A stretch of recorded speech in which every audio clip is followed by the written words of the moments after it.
So tonight I got to hold this little girl while she was sleeping. I brought her a picture to show you what I just got to see. Look at that. It's the cutest thing I've ever made. That's Vivian. I found myself really thinking about, being totally present with her, and then thinking about some intentions that I have as a father with her. And I think after all the years of the inner work that I've done and everything ever, one of my first things, one of the most important things to me, is that no matter what she feels in her entire life, whatever is coming up for her, whatever she feels, whatever emotion she's going through, that I create a safe space for her to express it. That she's allowed to tell me or her mom whatever she's feeling. Even if it's, I hate you. I want to be able to be a space for her to say it. Because I know that if I'm not a space where she can say it, then she has no ability to release any emotion that she has with me. This is a big deal.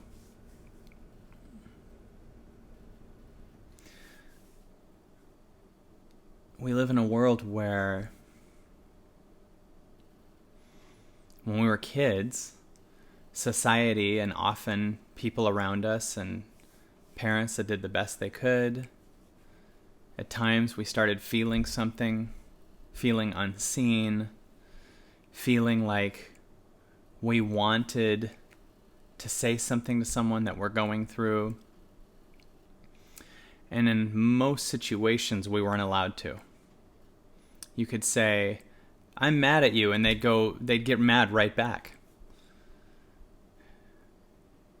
And what they don't understand is whatever you're feeling has nothing to do with them, even if it's you did this to me.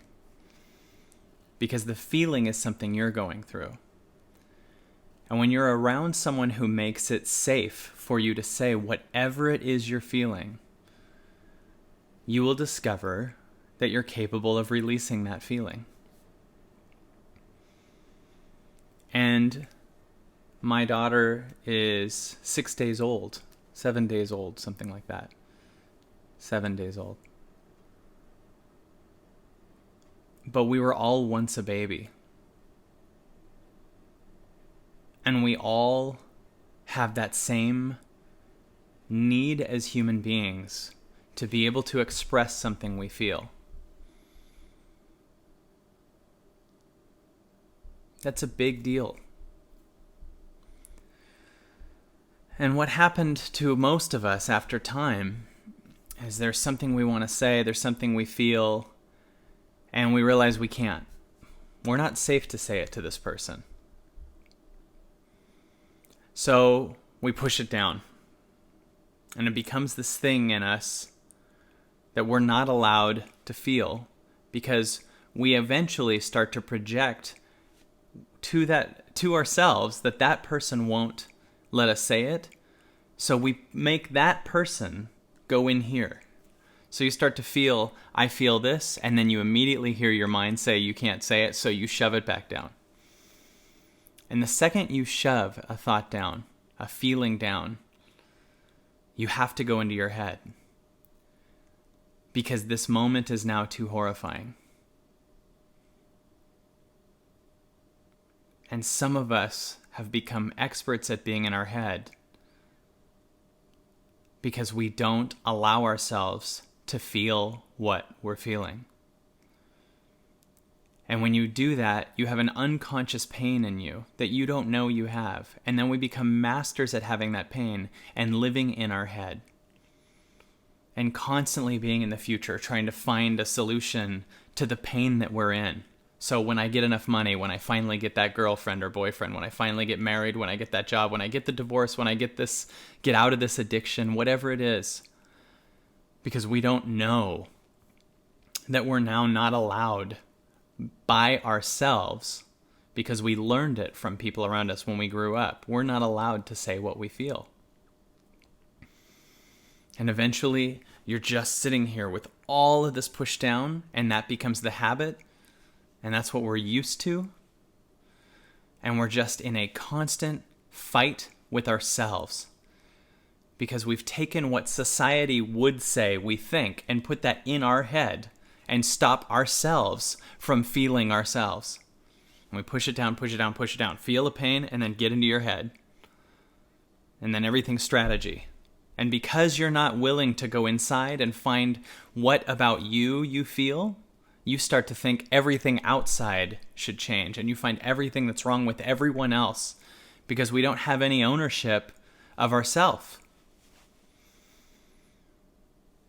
And some of us have created situations where we don't have people that we can tell our feelings to.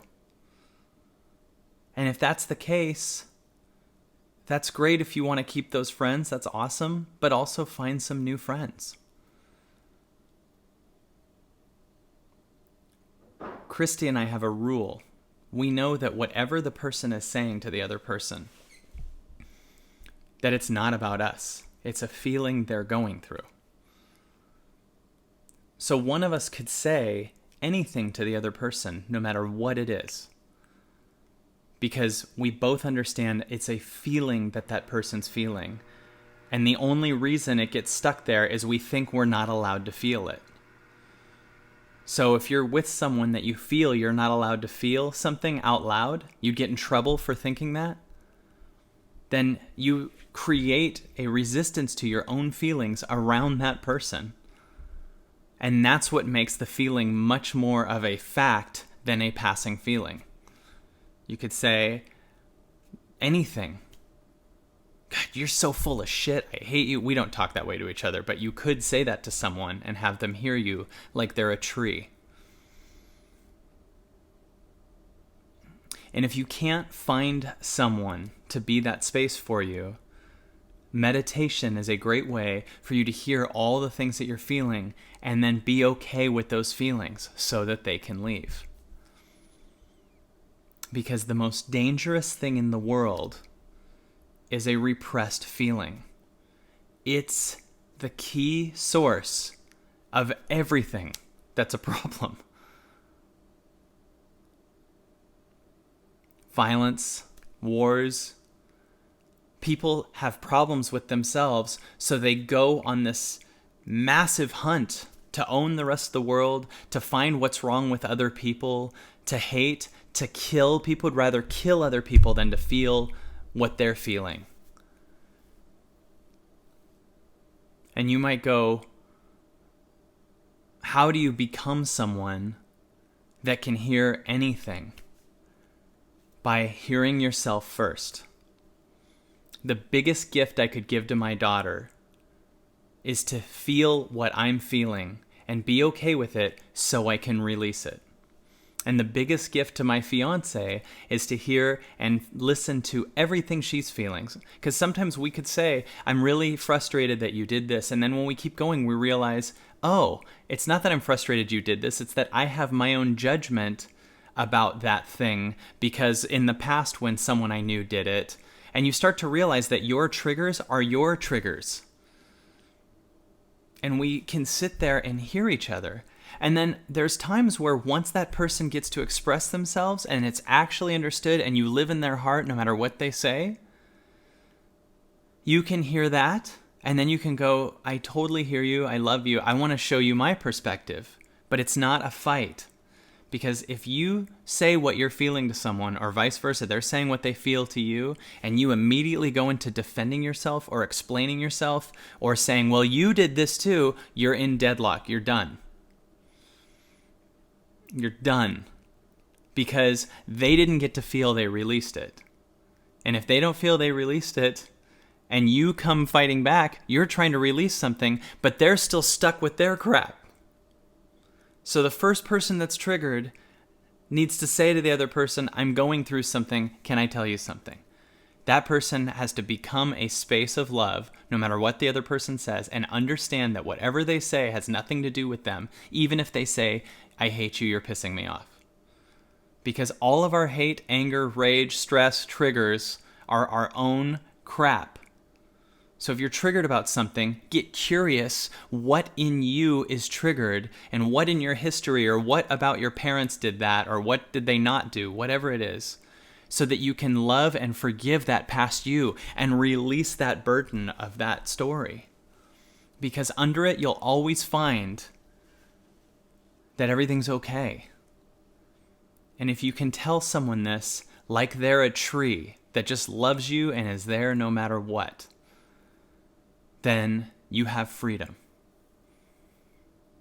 You have the ability to let go of it. And if you can't find anyone, start with a tree. Go tell a plant what you feel. Go tell a flower. Go tell a therapist. A good one will just hear you and love you. And then they'll get curious. They'll go, how does that make you feel? It's kind of a cliche, but it actually is important for you to know how you feel. Because some of us don't even feel anymore. We just think. And if you don't feel who you are, you don't feel empathy for other people. If you can't feel yourself, you don't know that other people exist or have a heart or a feeling too, because you don't know about yours. So you become this numb person and think that everyone outside of you should change. That's why repressing a thought is the most dangerous thing on the planet. And that's why no matter what Vivian feels, she's going to be able to express it. And she's going to grow up feeling heard and seen. And if anyone shows up in her life and doesn't let her feel what she feels, she's either going to leave them or love them until they release their crap. But to me, at the moment, that feels like the biggest gift I can give my daughter. And that's why I got to meditate and do the work, so that I'm always releasing my stuff too. And from that freedom, I'll be a space for anyone. And then they can release their crap.